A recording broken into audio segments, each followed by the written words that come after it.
This is Abe Friedtanzer from Awards Buzz. Very excited to be speaking with Tayme Thapthimthong about The White Lotus. How are you Oh today? yeah, I'm good, thank you.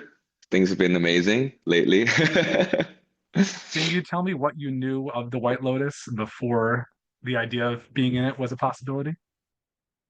What I knew about it was absolutely nothing. I have to be honest.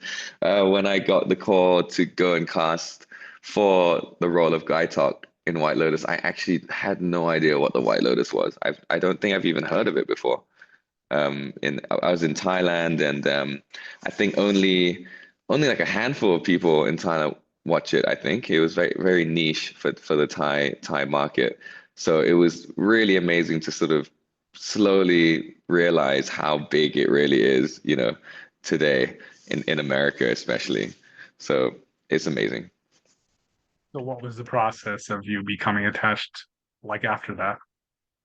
Well, so after I got so after the first casting, that's when I actually went home and started binge watching season one and two, which then kind of got me hooked. It was like the first series I watched that had no action in it, but it managed to get me hooked, even because I only watch action films growing up, and I've always been a fan of that.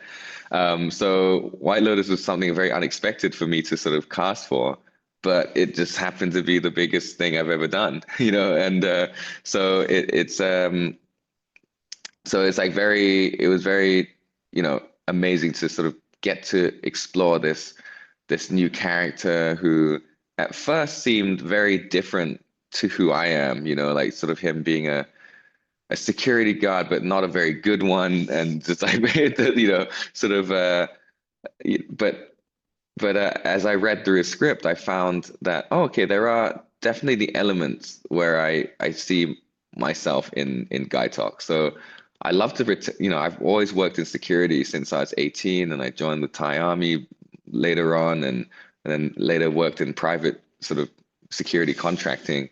It was there was a lot of things in there where I felt wasn't Guy Talk at first because I felt like I can do the job much better than Guy Talk does, and but it was still really nice, because I think Guy Talk, especially the beginning from episode one to three, I felt like he was very close to how I am, sort of naturally, sort of very smiley, and especially around a girl that I like, I've become sort of this kind of smiling thing that just cannot stop smiling even if I'm talking, and so I found that at first I was like, am I acting right now? I'd keep asking Mike, after every scene, was that okay? Was that okay? I don't know if that was good enough or not. And he's like, no, no, no, that was good. We got it. We're moving on. We're good. So, I just had to trust him to know that it was good. And, when I got to watch it back at the premiere and everything, I was like, oh, okay, yeah, I definitely trust Mike White. Like I mean, he obviously knows what he's doing, but I just wasn't used to sort of acting in such a smiley way, because everything I'd done before this, even though they were small roles, I was always playing like a prison guard or a drug dealer, or like a corrupt policeman. So it was always had that kind of a more dark nature to it. So I actually felt like I was acting. So this one, I didn't get to, at first, yeah, like I said, didn't feel like I was acting until, the later episodes where it got darker and it got more stressful for Guy Talk. And that I really had fun with that. I really enjoyed that kind of acting.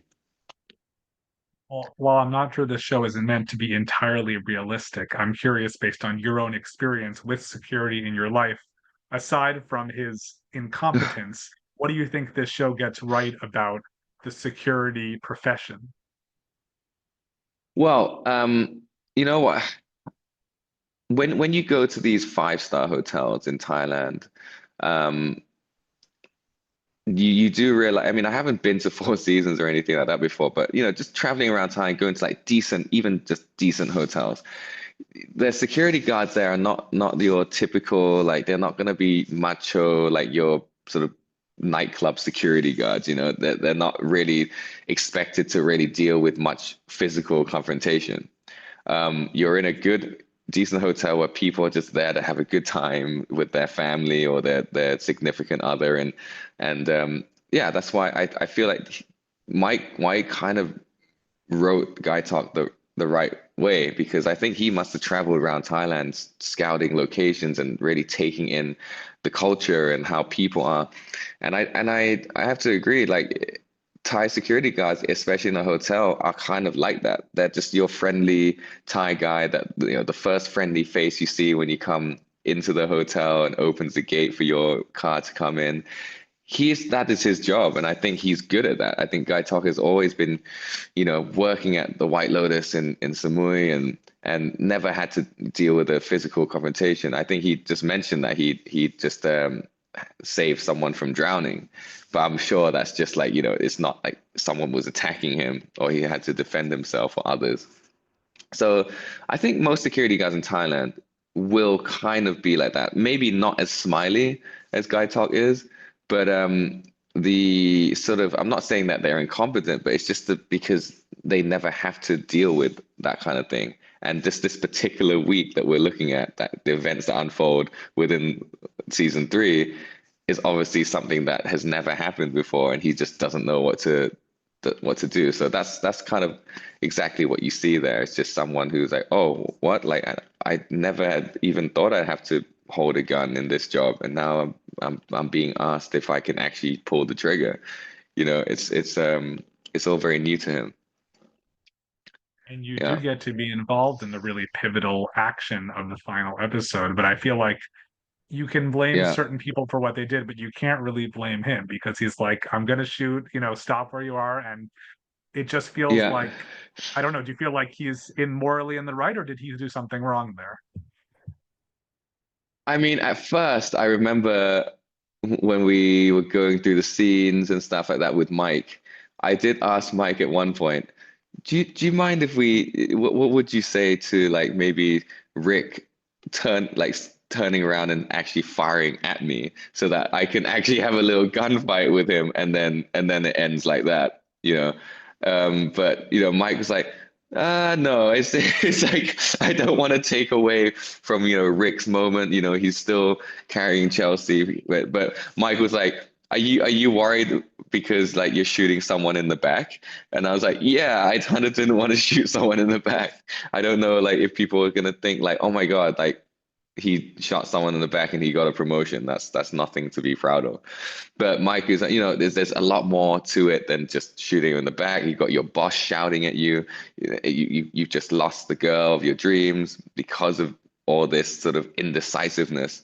And he's like, trust me, it will feel justified. And once again, you trust Mike White, and he really nails it, because in that scene, it did feel very justified when we watched the finale and everything, because and obviously, when I actually filmed that scene, there was so much going on in my head, or in Guy Talk's head, because his boss shouting at him, he just lost the girl. It's just his boss who's doubted him that he can pull the trigger, and it's just like everything for him. It's just like he's come to the conclusion, I feel, that everything that I thought I was doing right has just led me to, like, everyone just kind of being fed up with me. So screw it. I'm just gonna psych myself up and just pull the trigger. When you look at that scene, once he pulls the trigger, he's obviously psyched himself up to do that. But then as soon as he sees Rick fall into the pond, that's when that realization of like, I've just taken someone's life. I've gone completely against everything I believed in, and just that disbelief. But, and then the next day he gets the promotion. But I did, at that moment when I was filming as Guy Talk, I did feel like, yes, he's smiling as he's getting into the car, Kunsitala, and waving to goodbye. He got the girl, he got the promotion. But I definitely feel inside as Guy Talk that I'm a little sad still, because this is still fresh. I just killed someone yesterday and I'm still processing it, but I'm just, smiling for my girl and my boss. But I'm sure he's going to have a lot of sleepless nights after that, sort of trying to process that. So that was what I was trying to portray there. Speaking of the girl of his dreams, what was it like getting to work with Lisa so closely? Oh, that was amazing.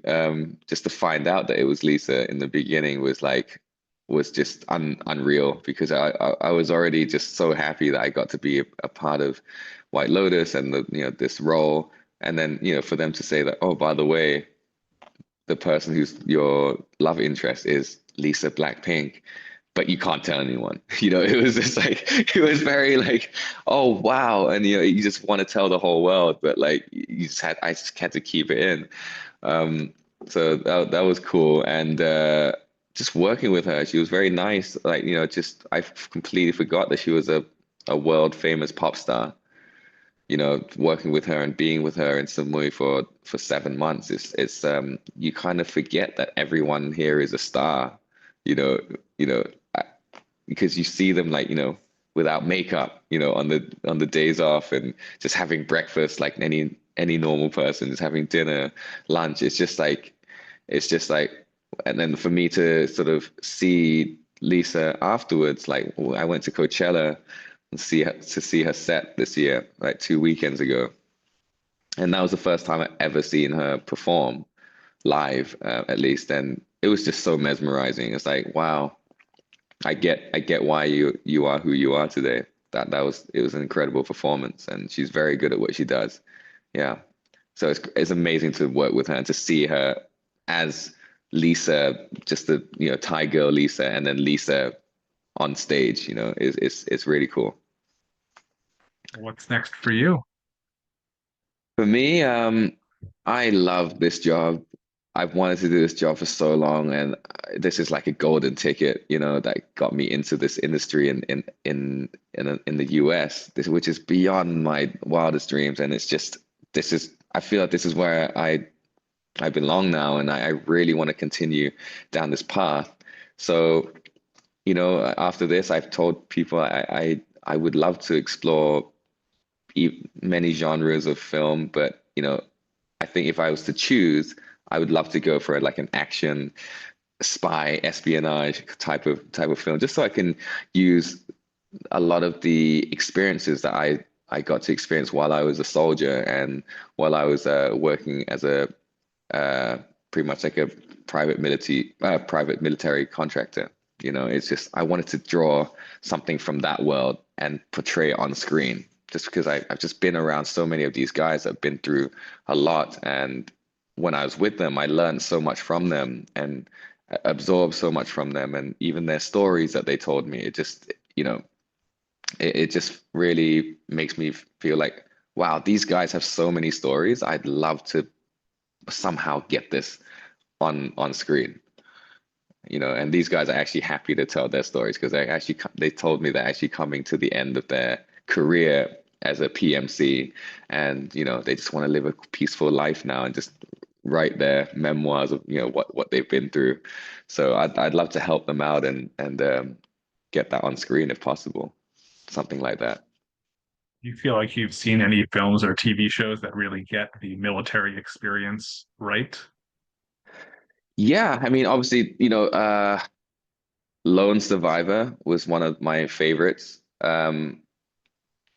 And 13 Hours was amazing. I did those are films I rewatch all the time just because I just love that kind of movie, and I love the actors in it, and I think those guys really portrayed it amazingly because I obviously looked in as well to how like Mark Wahlberg, and all those guys in Lone Survivor actually spent time with a lot of the SEAL community that were involved in that event.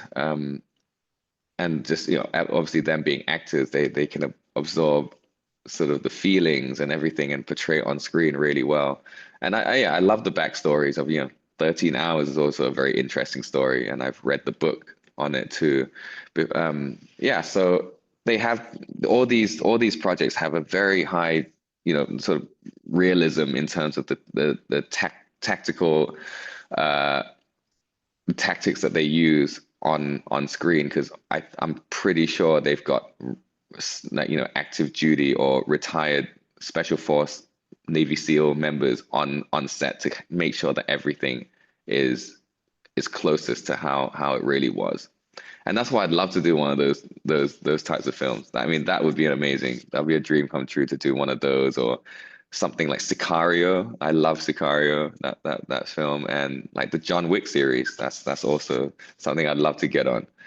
But yeah, anything else, like even like the fantasy stuff, like the Star Wars and Marvel, that would be a dream come true too. So I'm pretty open to whatever people want to see me, and I'm ready to go. You know, because with Guy Talk, I never thought that I would be able to play a character like that well. But you know, from the reception, it seems like okay, maybe I shouldn't, you know, sell myself short. I should just give everything a try, because I'm still very new to this industry, and I think I still got a lot to explore, but also I have a lot to give to this industry, so I can't wait.